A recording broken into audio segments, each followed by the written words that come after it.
Assalamualaikum warahmatullahi wabarakatuh. Waalaikumsalam warahmatullahi wabarakatuh. A'udzu samii'ul 'aliim minasyaitonir rajiim. Bismillahirrahmanirrahim. Alhamdulillah samal hamdulilladzi bi ni'mati tatimmu sholihat wa bi dzikrihi habibih wa tanazzalu rahmat wal barakat. Wassalatu wassalam ala asrafil kainat wa sayyidis sadat nabiyina maulana Muhammad sallallahu wasallam alaihi wa ala alihi wa sahbihi qadat. Ashhadu an la ilaha illallah wahdahu la syarika lah rabbul aradina wa samawat wa ashhadu anna sayyidana Muhammadan abduhu wa rasuluh sahibul ayati wal mujizat. Allahumma ya da'imal fadli ala al-bariyah ya basital yadaini bil atiyah ya sahibil ma'id saniyah salli wa sallim ala sayyidina Muhammadin khairi wa rasadiyah wa fir lana ya dal ula fi hadhi sa'ah fi kulli lamhatin wa nafasin bi adadi ma wa si'a'imullah. Amma ba'd. Wa qawlu ta'ala fi kitabil karim yauma la yanfa' malun wala banun ila man atallahu biqalbin salim wa julifatil jannatu lil muttaqin wa birizatil jahim lil ghawin. Al-ayat. Wa qala Nabi sallallahu alaihi wasallam ta'araf ila Allah fi raha ya'rifka fi sadat. Sadaqallahul azim wa rasulih.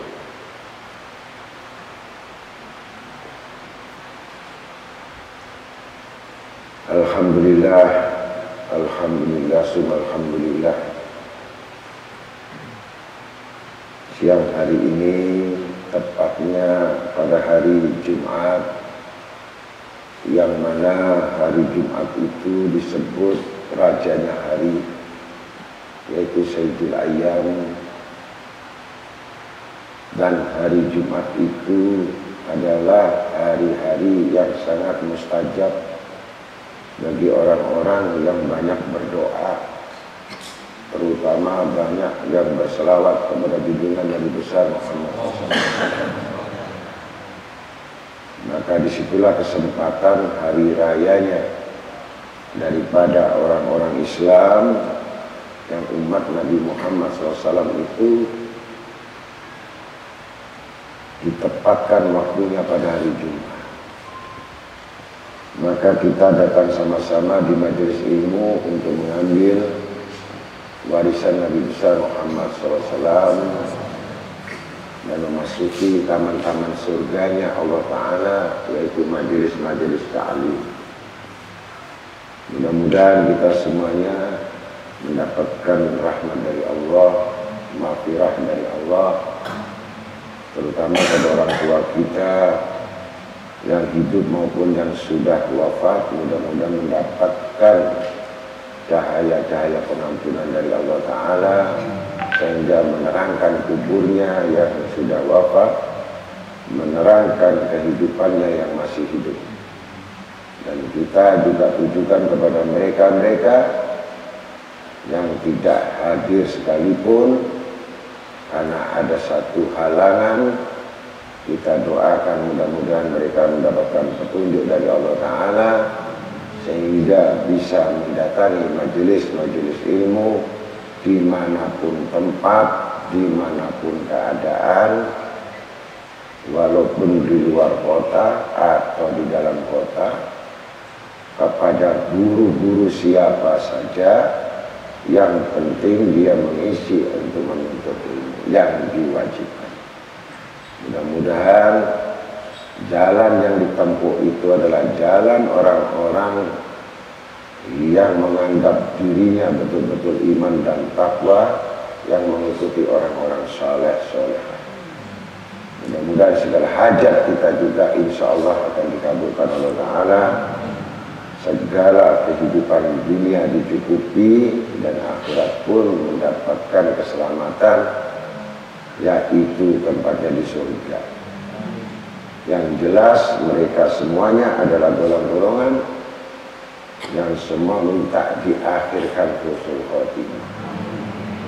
Salawat serta salam dan pujian kepada baginda Nabi Syafi' Nabi Muhammad sallallahu alaihi wasallam, Sayyidul Kaunain wa Sayyidus Saqalain, Nabi Muhammad sallallahu alaihi wasallam bersama keluarga dan sahabatnya.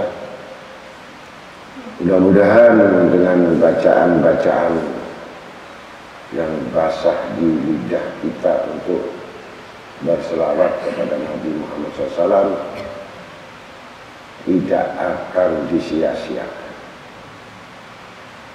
Karena orang yang berselawat itu ada malaikat dua yang menjaga mihrab, menjaga makam Nabi Muhammad. Yang satu namanya malaikat Rahman, yang kedua malaikat Rahim.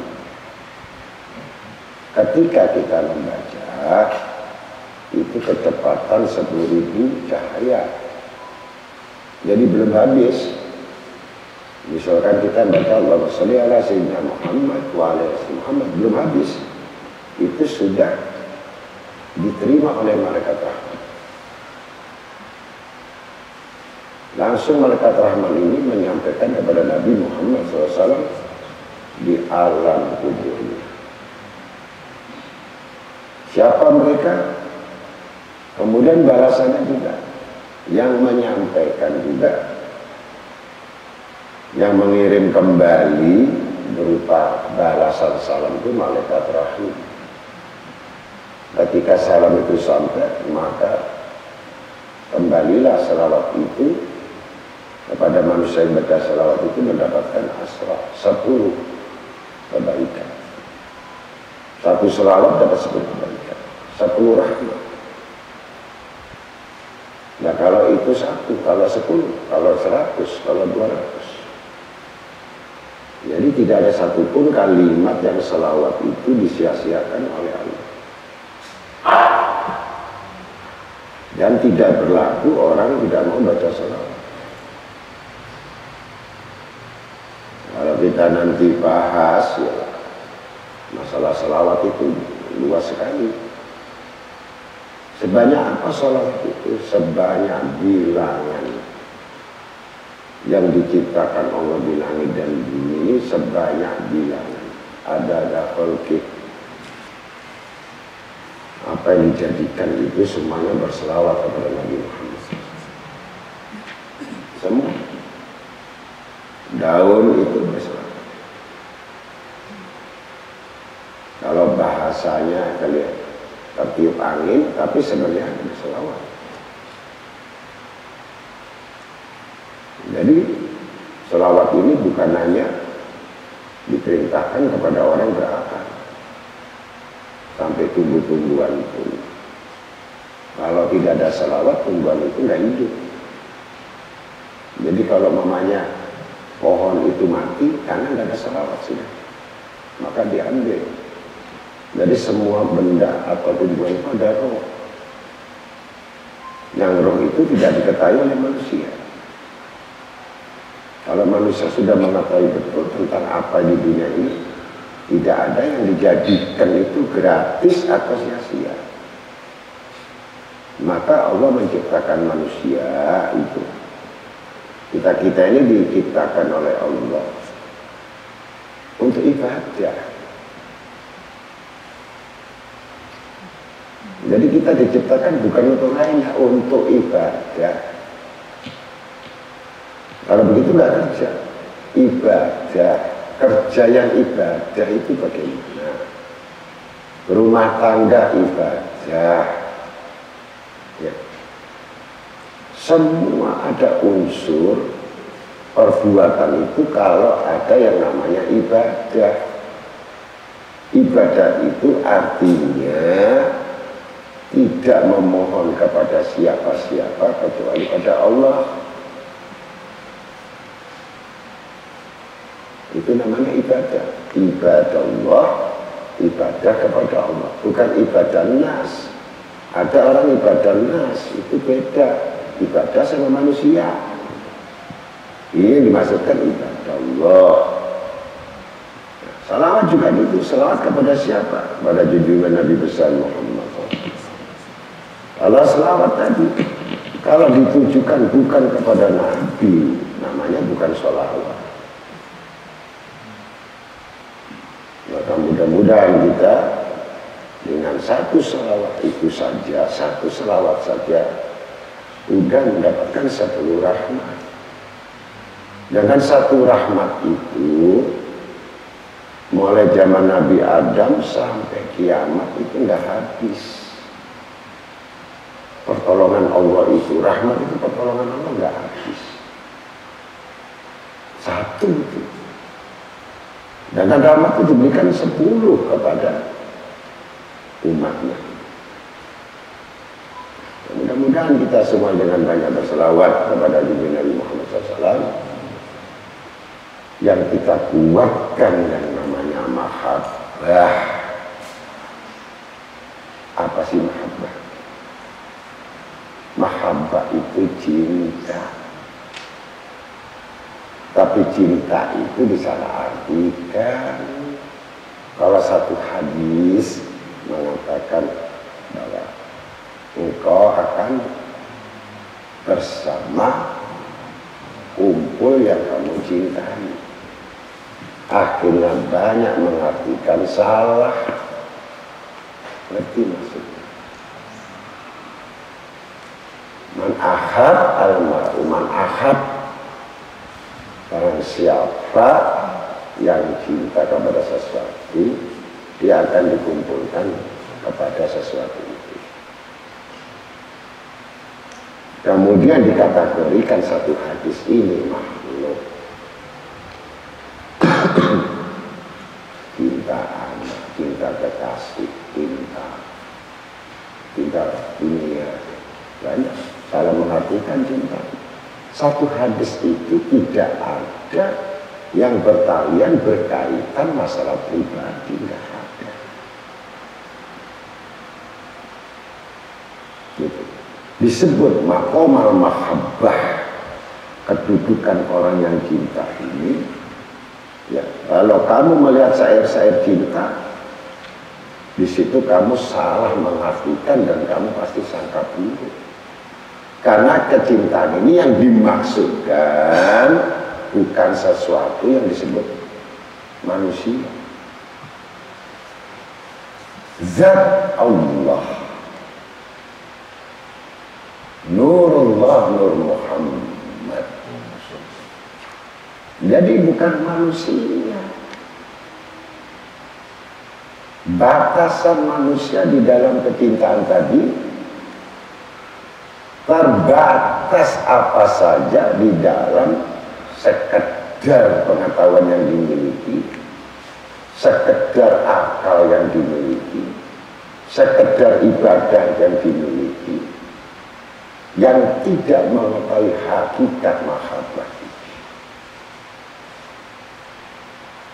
Maka tidak disebut itu orang yang mahabbah. Paham? Kalau sudah mengartikan mahabbah itu salah, berarti tertuju kepada lainnya. Kalau sudah kepada lainnya, maka dia berharap kepada yang lainnya itu dan menunggu yang pada lainnya itu dan senang pada yang lainnya itu dibandingkan kepada yang sebenarnya.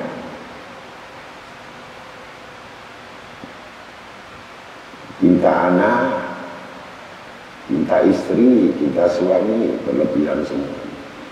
Cinta pekerjaan berlebihan. Ini juga dimasukkan mahabbah. Dan dia kumpul sesuatu nanti mati kepada sifat-sifat yang condong di mana kecintaannya itu. Kalau cinta rumahnya ikut dalam kuburnya. Cinta sama uang itu ikut dalam kuburnya.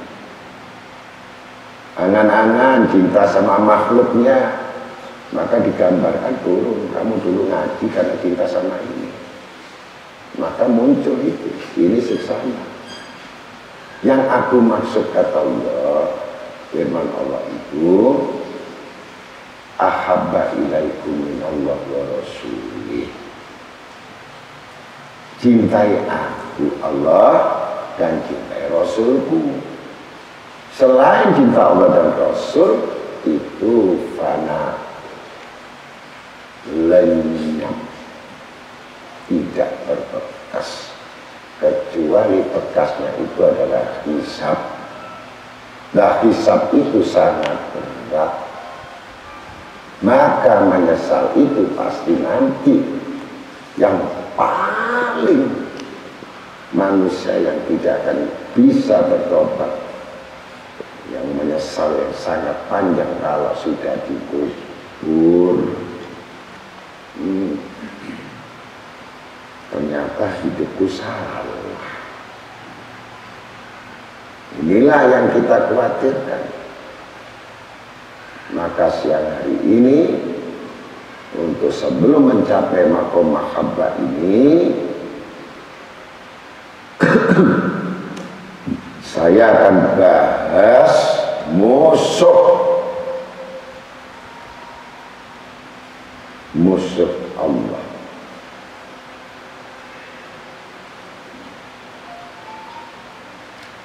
Dan paling dibenci juga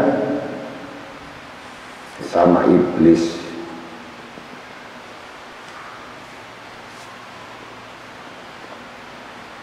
Iblis juga punya musuh.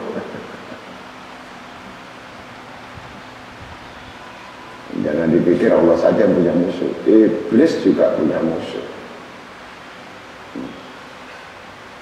Kalau betul-betul kamu itu ahabba ilaikum minallah wa rasuli fi jihadin fi sabilihi fatarabbasu hatta ya'ti Allah bi amri wallahu la yahdil qaumal fasiqin. Kalau betul-betul kamu mencintai Allah dan Rasulnya, pasti kamu akan kuat untuk berjuangnya. Apa berjuangnya? Melawan hawa nafsu. Fisabilillah, dengan jalan-jalan kepada menuju Allah, bukan jalan-jalan menuju manusia. Nggak ada kaitannya di sini ayat, nggak ada. Yang nggak ada di ayat jangan dipakai. Manusia yang tersesat adalah satu perbuatan dan perjalanan gerakan yang tidak mengikuti koridor Al-Quran. Itu pasti sesat. Ini walaupun sholatnya 1000 rakaat, karena bodoh. Apa yang dijalankan itu tidak ada di dalam Al-Quran, nggak ada di sunnah. Dia buta, nama ikut-ikutan saja, jalanin saja, puasa jalanin, tapi keluar dari koridor. Ini paling mudah, paling gampang iblis menelan mereka itu. ibadahnya itu santapan empuk bagi iblis. Kalau orang bodoh ibadat, tapi menganggap itu diterima, padahal untuk mencapai, kita tahu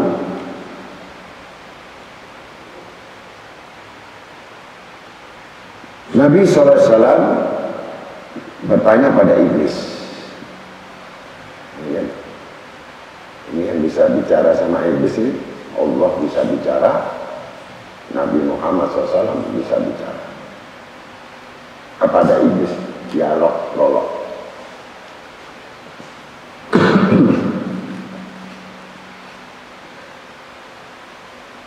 Ini Nabi bertanya sama iblis, berapa banyakkah musuhmu dari umatku? Yang dibenci sama iblis. Ingat yang dibenci. Iblis menjawab, musuhku dari umatmu ya Rasulullah ada 15.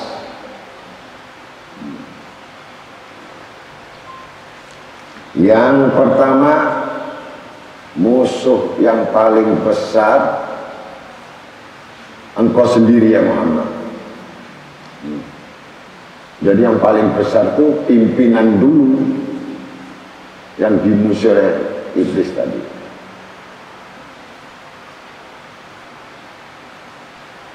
Kemudian yang kedua, imam yang adil,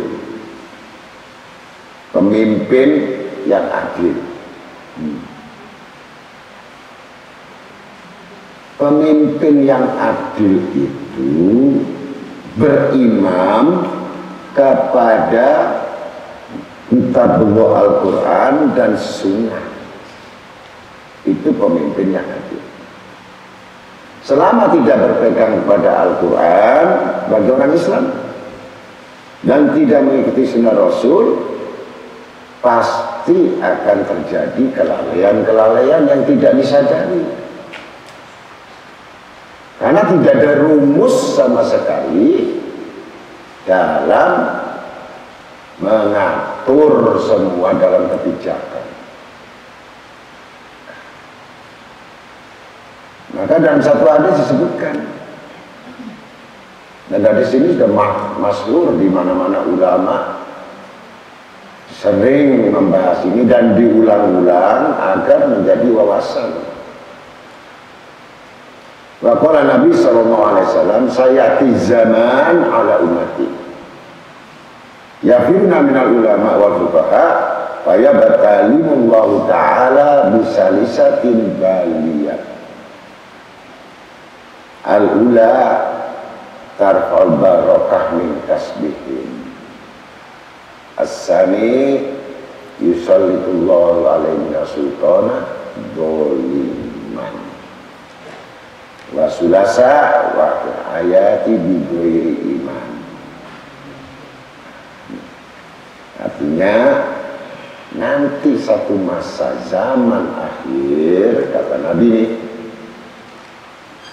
banyak orang menjauhi ulama-ulama dan ulama-ulama fakih, ulama-ulama akhirat, menjauh. Faya badalimullahu ta'ala, maka Allah Ta'ala kirimkan ujian, balak, musibah kepada orang-orang yang menjauhkan ulama. Apalagi kita suruh mahabbah, ngomong dekat saja susah. Diancam 3 perkara musibah itu. Ya. Yang pertama, musibah itu usaha apapun, pekerja apapun, bisnis apapun, berniaga apapun, komitmen apapun, upload apapun di dalam bisnis mereka, yarfa, diangkat berkah dalam usaha. diangkat berkat usahanya. Dapat 1 juta, utangnya 10 juta. Nah, dapat 5 juta, ditipu 50 juta.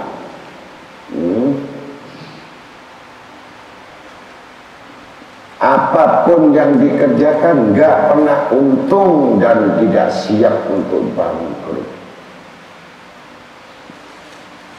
Apalagi pekerjaan itu sebagai tujuan dan sebagai puncak kenikmatan. Sudah diangkat berkah, dihinakan lagi, lebih hina lagi dari binatang. Ini yang pertama. Terus bagaimana kalau kita sudah menuntut ilmu, kita sudah belajar, kita sudah datang di majelis? Kenapa? Ada usaha yang bisa menghancurkan dia sendiri. Ada usaha yang membuat dia ini. Ternyata datangnya di pengajian tadi condong cinta pada dunia. Allah cabut juga berkah. Apapun yang sifatnya condong tadi untuk mendapatkan sesuatu yang dianggap itu berkah,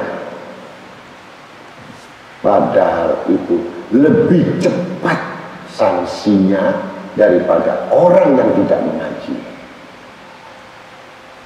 Karena orang yang tidak mengaji, mereka dikasih kesempatan dengan ujian-ujian kecil dulu,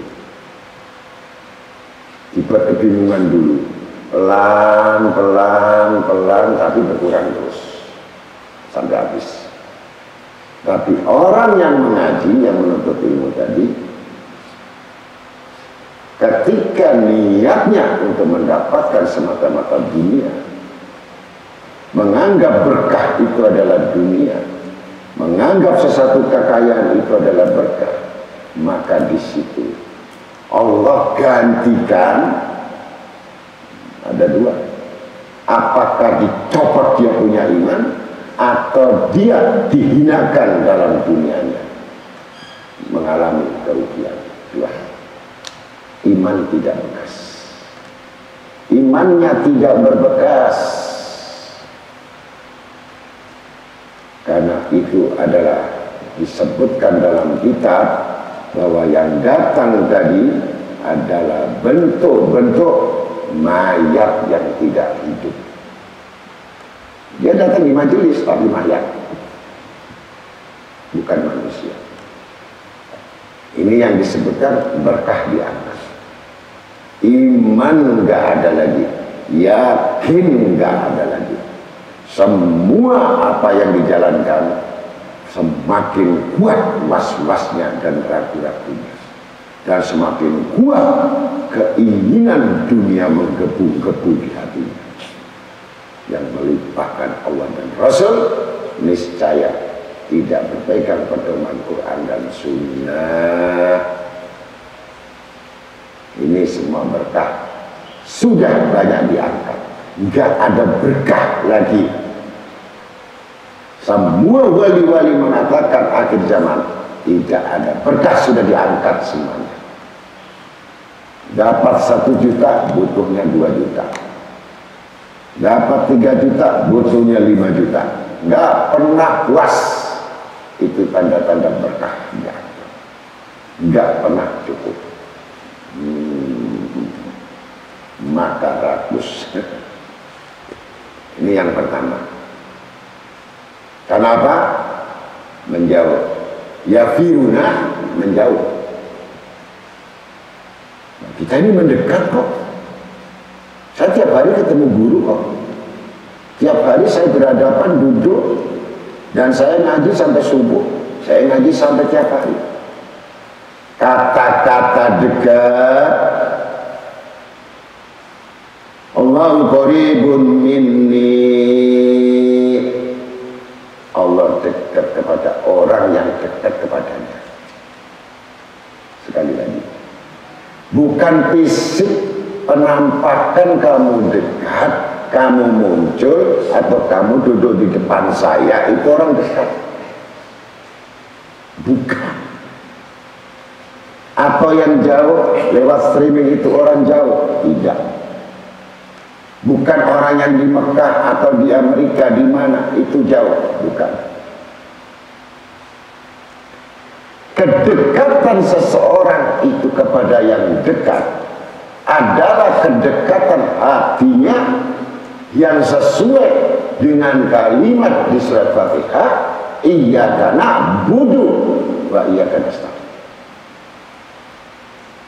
Yang mana hati itu selalu mengatakan jiwanya, hanya kepadamu kami menyembah dan hanya kepadamu kami minta pertolongan. Ini orang yang dekat. Selain itu tidak dimiliki iyyaka na'budu wa iyyaka nasta'in, maka dia bukan orang dekat.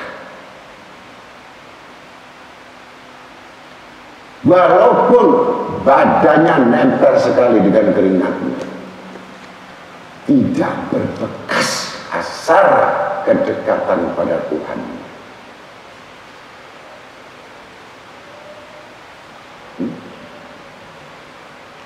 Maka kedekatan ini kita harus mengerti kalimat apa yang kita baca. Hanya kepadamu. Kata-kata hanya kepadamu berarti tidak ada yang lain. Mu itu siapa? Mu Allah. Dan menyembah, tunduk, ta'alluq bukan kepada siapa yang dimaksud. Dan tidak ada satupun yang bisa melindungi, yang bisa menolong kecuali nasta'in, Allah Ta'ala yang menolong. Maka ia karena budu wa karena nasta'in. Kenapa dibuat jantungnya dari surat Fatihah? Kalau manusia mengerti bahwa itu adalah otak daripada segala penggerak, niscaya dia tidak akan menyembah yang lain. Kalau mengharapkan sesuatu yang lain, berarti bukan orang dekat. Bukan.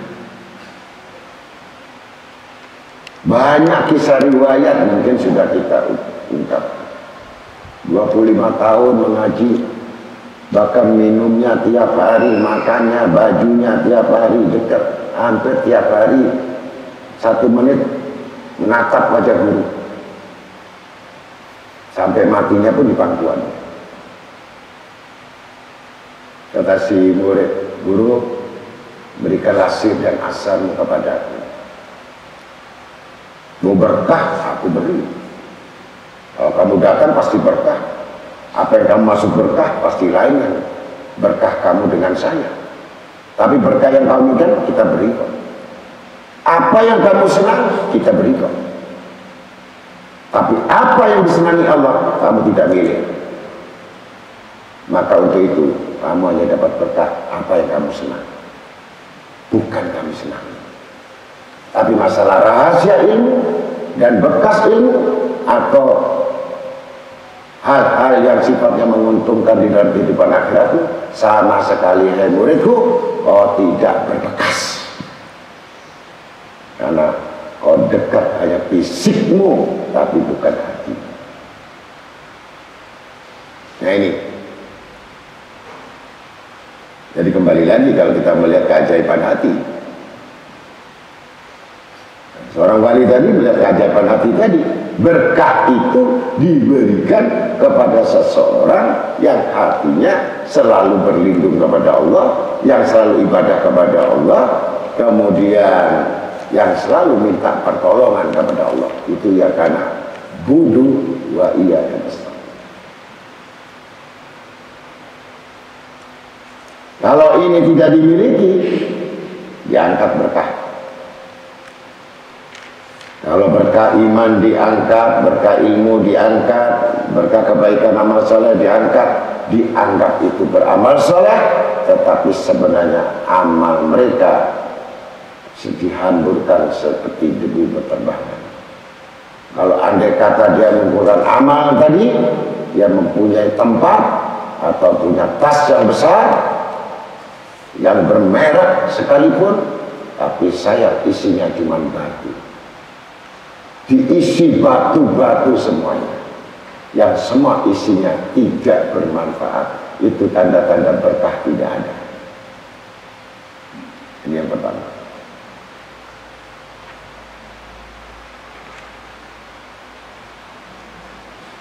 Yang kedua tadi, yang berkenaan dengan pemimpin yang adil, ancaman Allah kepada seorang pemimpin, baik siapapun yang namanya pemimpin itu, pemimpin keluarga, pemimpin kampung, pemimpin daerah, pemimpin semua, pemimpin umat, pemimpin siapapun yang namanya memimpin itu tidak akan adil.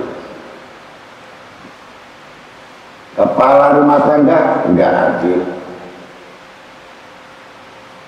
Segala bentuk memimpin perusahaan enggak adil. Memimpin kelompok kecil dalam umat enggak adil. Jadi pimpinan punya bawahan enggak adil. Yusallitullahu ala sultan alaihi sultan min ad-dolim. Zalim, kata dolim ini adalah enggak memiliki keadilan yang tidak dirasakan oleh pimpinan. Tapi mengeluh ini adalah karena sifat tidak adil. Ini yang kedua. Yang ketiga, ibadahnya banyak, dengan sujud banyak, tapi matinya kok tidak bawa iman. Ketika sakaratul maut, ternyata matinya dia bawa cinta. Cinta apa? Oh, itu perusahaan saya belum selesai, itu kerjaan saya masih banyak. Dia ngomong begitu. Lah, kelihatan kebiasaannya. Aduh, keluar mati. Jadi apa yang tumbuh dari kecintaanmu yang paling dalam di hati terkuak saat itu akan diputar langsung kasetnya sama Allah Ta'ala untuk disebutkan pada hari akhir.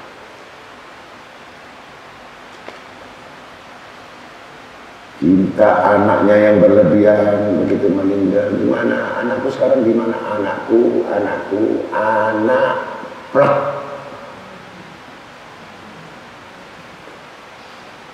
Tidak akan bisa dipolitisir dan tidak bisa direkayasa kaset-kaset yang ada di dalam dirimu.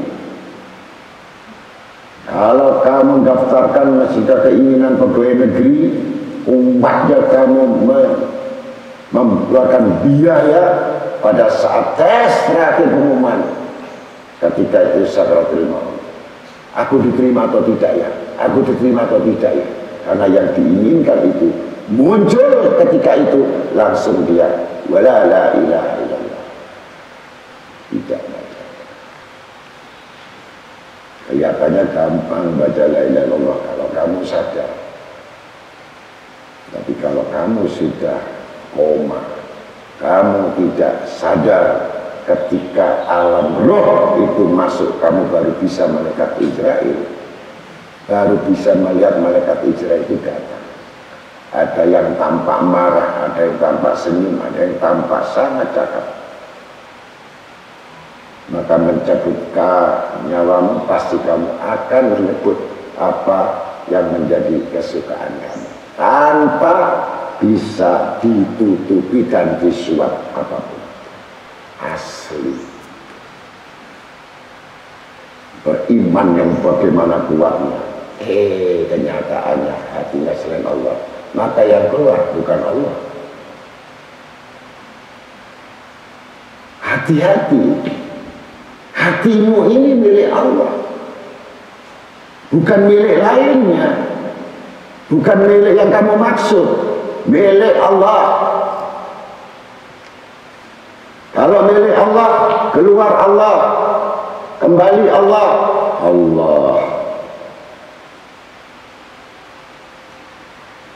Ini mati gak bawa iman.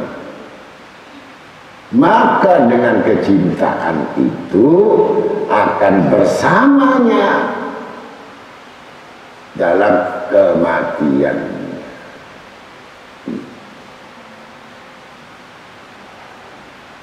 Ya kamu tanya saja sekarang, cintamu itu apa yang paling besar? Kalau cintamu lebih besar daripada Allah Rasul, ya mulai sekarang siap-siap, nggak bisa baca la ilaha illallah. Karena la ilaha illallah ini yang dibutuhkan, ringan ucapan tapi komitmen, konsekuensi, bahwa tidak ada lainnya yang bisa dibandingkan, yang bisa disekutukan, yang bisa diserupai. Apa yang diinginkan, yang dimaksud manusia, ilallah, dengan tasdik ligal, membenarkan bahwa saya betul-betul cinta kepada Allah. Begitu tidak.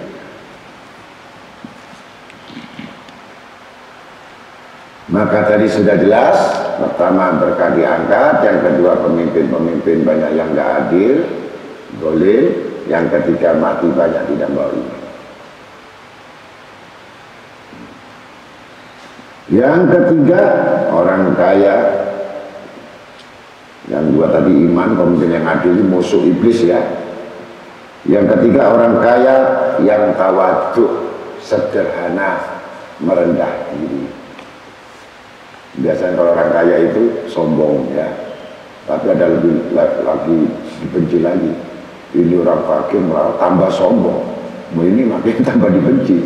Yang kaya sombong aja dibenci, tapi ada lagi yang lebih sombong lagi. Tingkatan yang kaya sombong, masih ada yang lebih marah lagi Allah Ta'ala. Ada lagi satu yang sombong itu, yang dicintai sama iblis, bukan dimusuhi. Gitu. Siapa orang yang sombong? Paling sombong di antara orang kaya sombong, ya itu sudah dimarahi. Orang miskin fakir yang sombong lebih marah lagi, tapi ada lebih yang marah lagi Allah Ta'ala, yaitu tidak pernah memaafkan kesalahan orang lain. Tidak pernah memaafkan kesalahan orang lain, itu lebih sombong lagi daripada orang fakir sombong. Ada 3 kesombongan.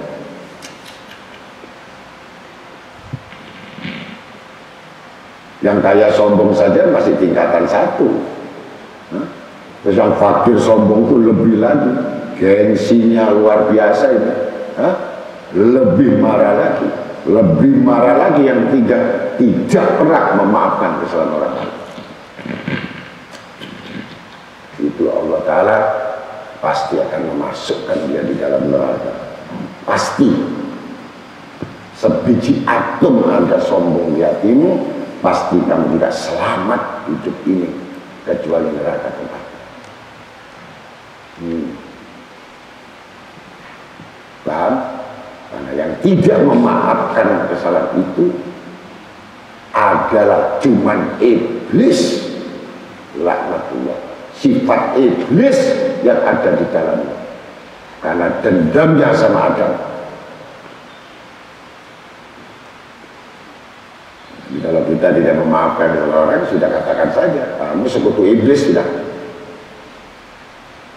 Walaupun orang kafir sekalipun, walaupun orang yang zalim sekalipun yang menzalimi kamu, kalau kamu memaafkan, maka itu adalah sifat-sifat daripada Ar-Rahman, sifat Allah.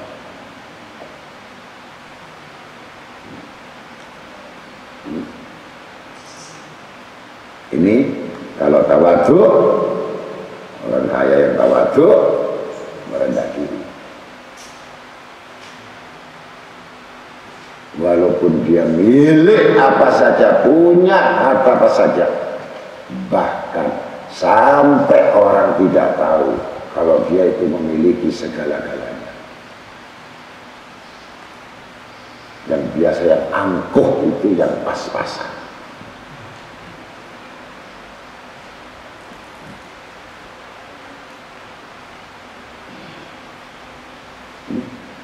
Orang yang kaya tanggung itu biasanya sombongnya pada naik tangga dia.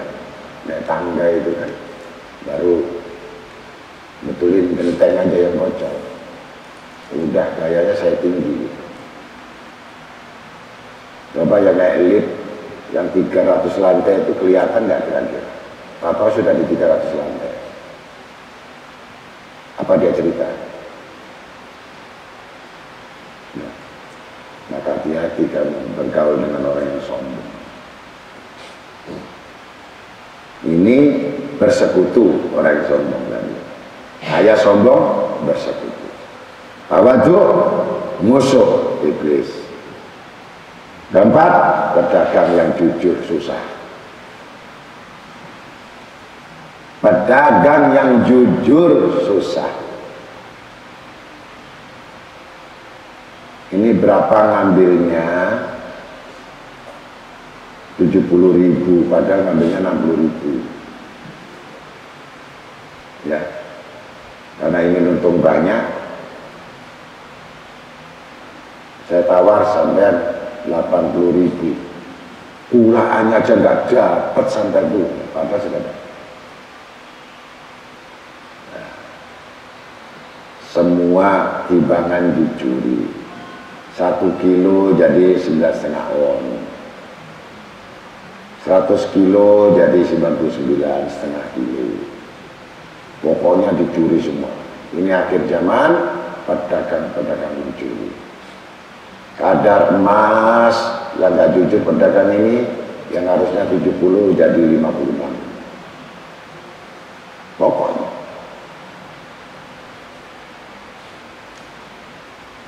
Dan dianggap kelebihan itu katanya berkah. Dianggap berkah. Maka justru berkah itu ada di mall. Karena harga mati. 700.000 udah mau beli terserah, nggak beli terserah. Tanya sama pelayan ini berapa? Itu ada harganya. Bisa ditawar, di pasar saja kalau nawar, di mall jangan nawar. Harga yang sudah standar patokan, justru itu akhlak Nabi Muhammad SAW dipakai sama orang kafir. Dan kalau orang kafir, akhlaknya dipakai orang beriman, kan repot ini.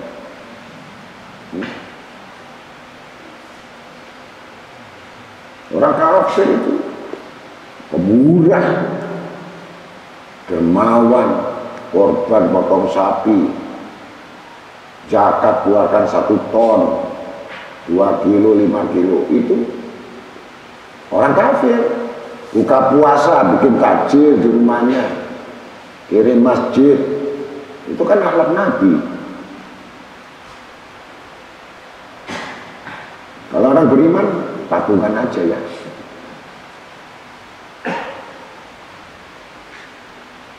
Bagaimana nasibnya mau baik, bagaimana nasibnya akan berubah. Wong dia sendiri sudah tidak tahu menjadi orang yang jujur tadi. 4 orang alim yang mengajar sholat yang khusyuk. Wah ini kok nomor 5 ya, mestinya nomor 2. Masih nomor 5. Bagaimana kamu sholat khusyuk, bagaimana kamu sholat yang tepat, bagaimana musuh. Supaya dapat upah, supaya dapat ongkos, supaya dapat bayaran. Ngajarkan sholat supaya dapat bayaran. Perkara kamu gak khusyuk gak masalah, bayaran.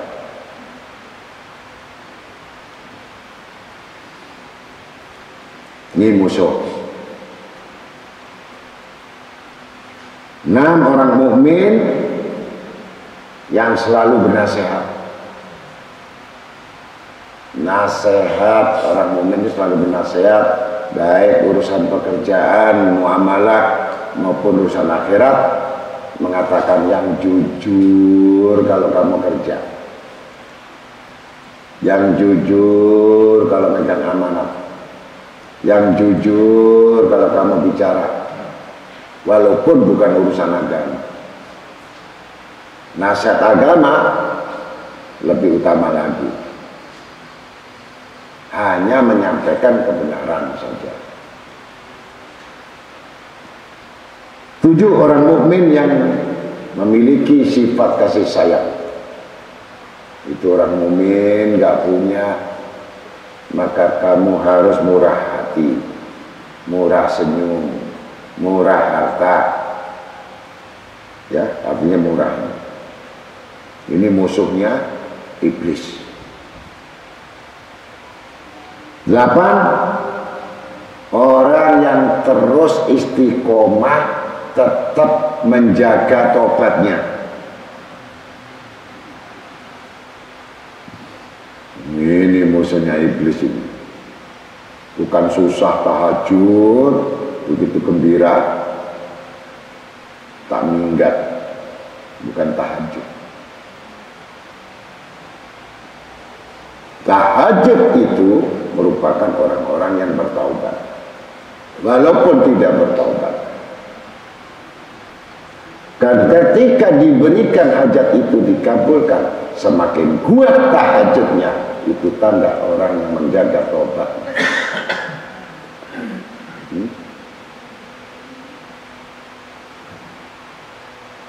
Kalau tidak mampu, ya sudah, sholat sudah taubatnya. Gak mampu lagi, ya jaga saja istighfarnya 1000 kali satu hari.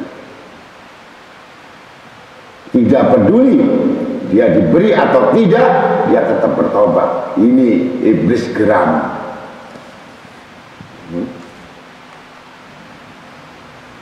Bukan setelah diberi istirahat. Itu namanya orang bukan bertobat. Nah, ditunggu sampai kamu lepas, tidak bertobat lagi pada Allah Ta'ala. 9 orang yang warak, hati-hati. Segala tindakan berlaku hati-hati, perbuatan hati-hati. Yang jelas warak itu menjauhkan bentuk segala apa yang diharamkan oleh Allah. Ketika mendatangi tempat haram, dia langsung balik 180 derajat. Bukan mendatangi. Kalau mendatangi, berserikat sudah, sama-sama. 10 orang mukmin yang selalu bersuci. Nggak pernah batal wudhu batal lagi, wudhu batal, wudhu lagi. Itu zahir. Sudah sempurna lahiriahnya, batinnya disempurnakan lagi. Sifat iri, dengki, hasud, kecewa, apalagi marah, dendam,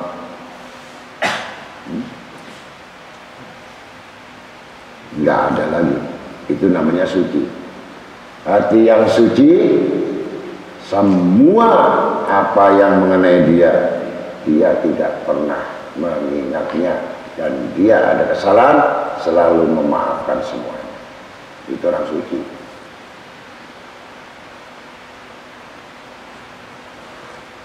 Sebelas orang yang mukmin, bukan orang yang kafir. Orang yang mukmin suka bersedekah dermawan. Bukan dimintai sedekah, bukan. Suka bersedekah. Beda ya? Diminta baru sedekah itu beda. Dengan suka itu lebih dicintai Allah Ta'ala. Dia suka. Kalau orang suka bersedekah, dengan orang yang tidak suka bersedekah itu beda.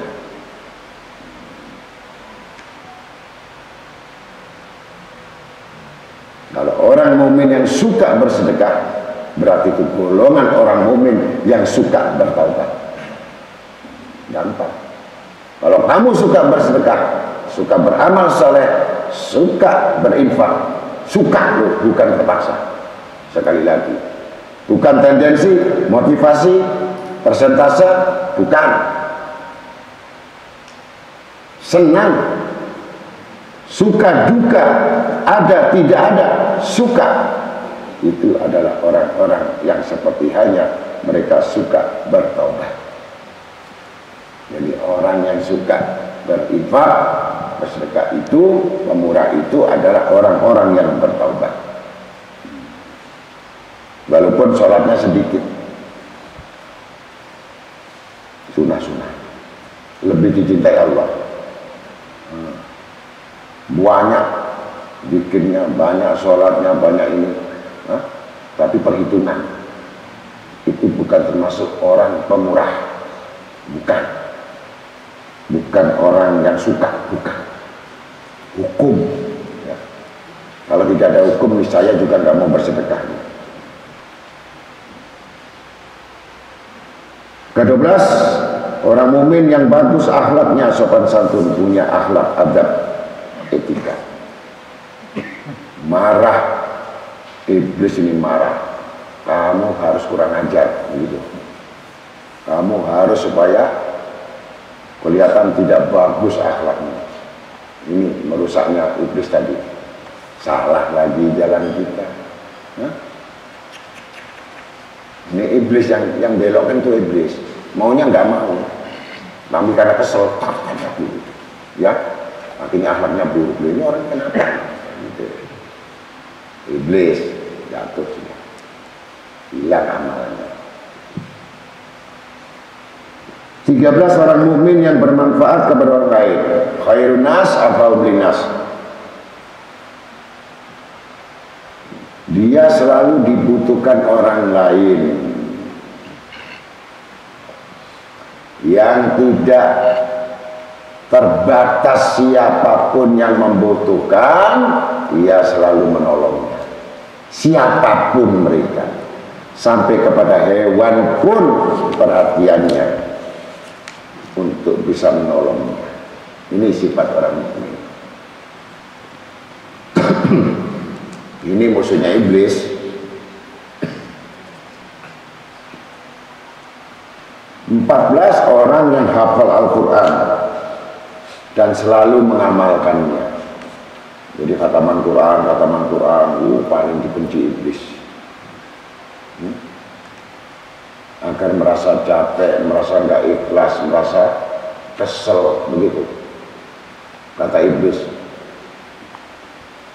kamu jangan mau dibayar murah begini. Kamu menghafalkan tuh habis berapa juta?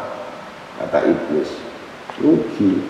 Mulai hatinya bermain-main, mulai nggak ikhlas. Nah, ini iblis ini goda ini supaya gugur amalnya.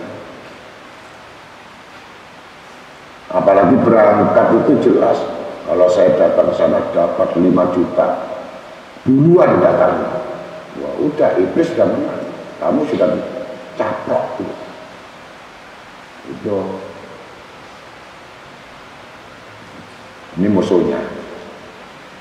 Ikhlaslah dalam beragama, mukhlisina lahuddin.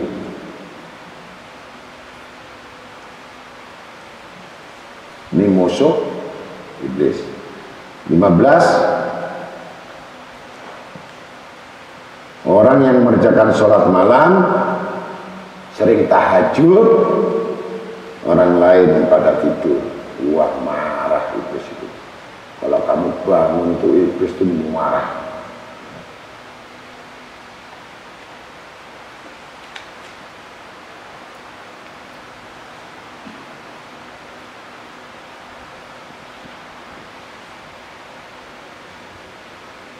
Kemudian Rasulullah SAW bertanya lagi kepada iblis, berapa banyakkah sahabatmu, temanmu dari umatku. Jadi kalau kamu ingin berteman sama iblis, kamu pegang ini 10 ya, pasti kamu bersahabat. Dan ini sahabat sehidup semati ya. Yang pertama, hakim yang tidak adil, aniaya. Nah, sudah.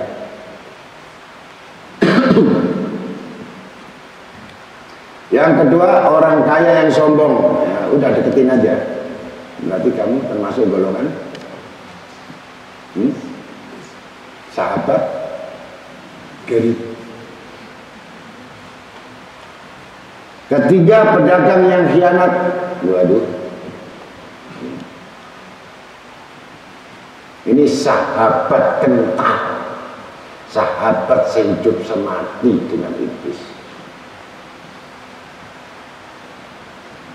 Yang keempat, suka peminum arak, minuman-minuman keras, narkoba, sahabat.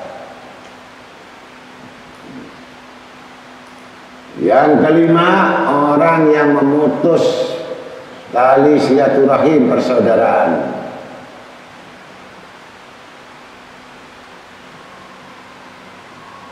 Apalagi mutus hubungan dengan guru-guru mereka. Masya Allah.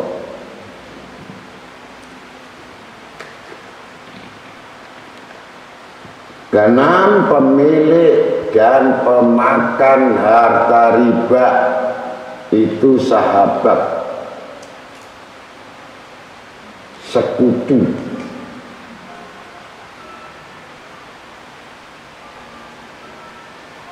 Ketujuh, pemakan harta anak yatim.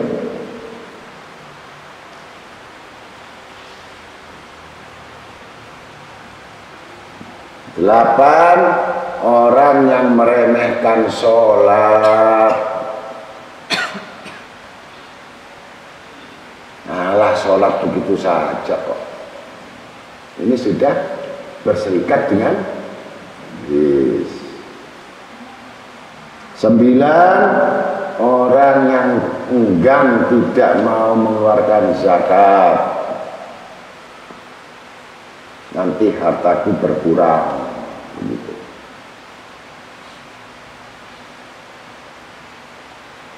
10, orang yang banyak ngelamun, menghayal.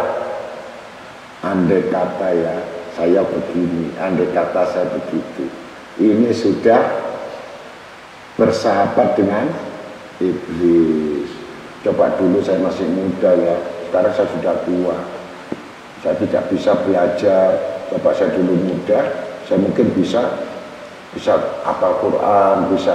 Ini termasuk golongan penyesalan yang tidak berguna. Belum tentu kamu itu dari muda belajar itu bisa mengetahui dan bisa duduk dengan ulama. Belum tentu yang kamu dari asal kerusakan kamu tidak menjadi baik. Bersyukurlah apa yang ada sekarang, bukan menoleh memikir belakang. Sesal tiada guna. Tetap hidupmu buatlah manfaat sehingga tidak menjadi orang yang menghayal atau melamun, sehingga kamu terus diburu penyesalan yang tidak pernah ada usaha lagi. Itu serikat iblis, sahabatnya. Maka kalau seperti itu terjadilah, kalau sudah kerusakan itu karena mengikuti perbuatan iblis, rusaknya manusia, rusaknya dunia. Jadi yang membuat rusak dunia ini manusia, bukan Allah Ta'ala. Maka dengan demikian sudah jelas siapa musuh iblis dan siapa pengikut iblis. Itu saja diulang-ulang, kamu ulang-ulang, membacanya ulang-ulang, bahkan satu hari sampai 300 kali mengulang-ulang sampai kamu mengingat siapa musuhmu, siapa sahabatmu. Wassalamualaikum warahmatullahi wabarakatuh.